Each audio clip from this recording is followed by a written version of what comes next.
নমস্কার, আমি মৌম দাস। সবাই কেমন আছেন? আশা করি খুব ভালো আছেন। নতুন ব্লগে আপনাদেরকে স্বাগত জানাই।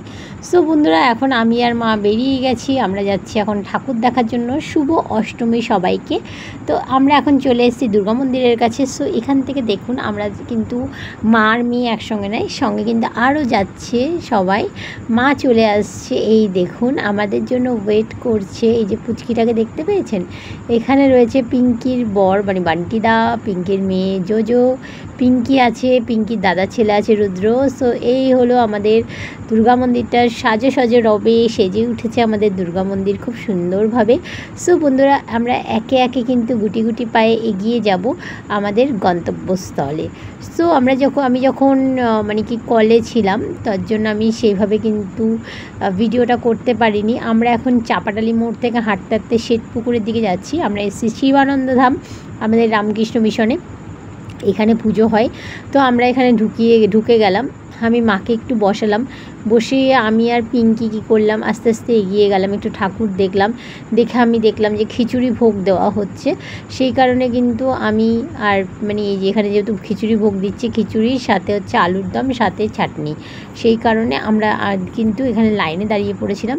এই দেখুন, খেয়ে দিয়ে নিয়ে আমরা এসেছি মন্দির মানে মঠের ভেতরে, রামকৃষ্ণ মিশনে। এখানে কিন্তু আমি যেহেতু দীক্ষিত, আমি আর মা, সেই জন্য আমি আর মা কিন্তু দীক্ষার মন্ত্র জপ করেছি। আমরা আবার তারপর বেরিয়ে গেছি।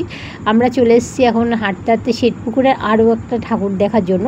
এই যে মঠের ভেতর থেকে কিন্তু আমরা সবাই মিলে বেরিয়ে যাচ্ছি। পিঙ্কিকে বললাম এদিকে না, এদিকে চলে আয়, এদিক থেকে বেরোনোর জন্য আমি ওকে ইশারা করে বলে দিলাম, যেহেতু এত নয়েজ শোনা যাচ্ছে না, খুব মানে বাজে অবস্থা। তো এই যে আমরা এগিয়ে যাচ্ছি, এখানে এই মন্দিরে মানে শ্বেতপুকুরে টোটাল 3টে ঠাকুর হয়। এই যে দেখুন, এখানে প্রসাদ দেওয়া হচ্ছে, আমরাও কিন্তু প্রসাদ নিয়েছি। মায়ের মুখটা কিন্তু খুব সুন্দর। মায়ের মুখটা দেখলে না মনটা পুরো ভরে যায়, মানে এত সুন্দর ঠাকুর করা হয়েছে। মাও এখান থেকে একটা প্রসাদ নিয়েছে। আমি মাকে বললাম তোমার থেকে আমি নেব। তা মার থেকে আমি একটা প্রসাদ কিন্তু নিয়ে নিয়েছিলাম। এই হচ্ছে ঝাড়বাতি। এবার আমি চলে এসেছি আইসক্রিম খাওয়ার জন্য। পিঙ্কি কিন্তু আমাদেরকে আইসক্রিম খাইয়েছে। এই যে মা আইসক্রিম খাচ্ছে বসে বসে, আমিও আইসক্রিম খাচ্ছি। পিঙ্কির আইসক্রিম কিনছিল। তো আমি একটুখানি বেরিয়ে গেছিলাম, ওদেরকে খুঁজে পাচ্ছিলাম না, তারপর ওদেরকে পেলাম। আর এটা হচ্ছে রাজস্থানের এক জায়গায় কাঠের পুতুল বানানো হয়, সেটার আদলেই এই ঠাকুরটা করা হয়েছে আমাদের গার্লস স্কুলের মাঠে, মানে সামনেই। তো এই দেখুন, এই মানে মণ্ডপটা কত সুন্দর লাগছে। আমি এখানে কিন্তু ঢুকেছি ভেতরে, এবং কিছু আমরা ফটো সেশনও করেছি। তারপরে আমরা বেরিয়েছি। একটু সবাই তাড়াহুড়োই করছিল বাড়িতে যাওয়ার জন্য। এই যে বান্টিদা ঢুকে যাচ্ছে, পিঙ্কি রয়েছে, জোজো রয়েছে, রুদ্র রয়েছে। আমি বান্টিদাকে বললাম, বান্টিদা ওদিক দিয়ে চলো। তো আমি আর মা কিন্তু বেশ সুন্দরভাবে দেখতেই যাচ্ছিলাম। আমরা খুব সুন্দর ধীরে সুস্থে কিন্তু ঠাকুর দেখি, আমাদের খুব ভালোই লাগে ঠাকুরটা দেখতে। তো এই দেখুন কী সুন্দর হ্যারিকেন দিয়ে সাজানো হয়েছে। সবাই এখানে এত ফটো সেশন করছে, সে বলার মতন না। যেহেতু একটা ফটো সেশন জোন, আর সবাই কিন্তু খুব মানে সুন্দরভাবে ফটো সেশন করছে। কী সুন্দর কাঠের পুতুলগুলো দেখুন বানানো হয়েছে, অসম্ভব সুন্দর। তো এই দেখুন, এই কাঠের পুতুলগুলো আমার এত ভালো লেগেছে, সে বলার মতন না। এই যে দেখুন, খুব সুন্দর কিন্তু পুজোর মণ্ডপটা এরা বানিয়েছে। আমার ভীষণ ভীষণ ভীষণ ভীষণ ভালো লেগেছে। তো বন্ধুরা, যারা যারা দুর্গাপুজোর ঠাকুর দেখেছেন, কেমন কেমন ঠাকুর দেখেছেন, অবশ্যই আমাকে কমেন্ট বক্সে কমেন্ট করে জানাতে ভুলবেন না।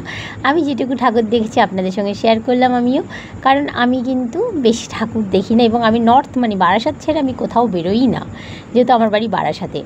তো সেই কারণেই অনেকে জিজ্ঞাসা করে ভিডিওতে কমেন্ট মানে কি যে আমার বাড়ি কোথায়, মানে কমেন্ট বক্সে জিজ্ঞাসা করে। তো আমি সেটা রিপ্লাই খুব একটা না করতে পারলেও আমি বলছি আমার বাড়ি বারাসাতে। তো এই ঠাকুর দেখা কমপ্লিট করে আমরা বেরোচ্ছি। এখানে মেলা রয়েছে। মেলা তো দেখলে আমি তো জাস্ট ও মাই গড হয়ে যায় আমার অবস্থা। আর আমি তো ক্রাশ খেয়ে যাই। চুড়ি, কানের দুল এইসব দেখলে তো মানে আমার তো আমি জাস্ট নিজেকে কন্ট্রোল করতে পারি না, লিটারেলি আমি কন্ট্রোল করতে পারি না। আমি জাস্ট অসম লাগে আমার। তো যাই হোক, আমরা এখান থেকে কমপ্লিট করলাম চুড়ি টুড়ি দেখা। এখনকার দিনে বাচ্চারা কিন্তু খেলনাবাটি একদম খেলতে পছন্দ করে না। আগে আমরা খুব কিন্তু খেলনাবাটি খেলতাম। যাই হোক, জোজোর সাথে জোজোর মায়ের একটু গন্ডগোল চলছিল। জোজো মানে কি একটা মানে কি এয়ার ক্লিপ না কি বলে, যাই হোক আমি জানি না, এটা কিনছিল। লাস্টে ও আমার সঙ্গে এসে কিনেছে। তারপর আমরা টোটো ধরে সোজা বাড়ি চলে এসেছি। তো বন্ধুরা, ভিডিওটা ভালো লাগলে লাইক কমেন্ট শেয়ার করতে ভুলবেন না। দেখা হবে আপনাদের সঙ্গে নতুন আরেকটা ব্লগে।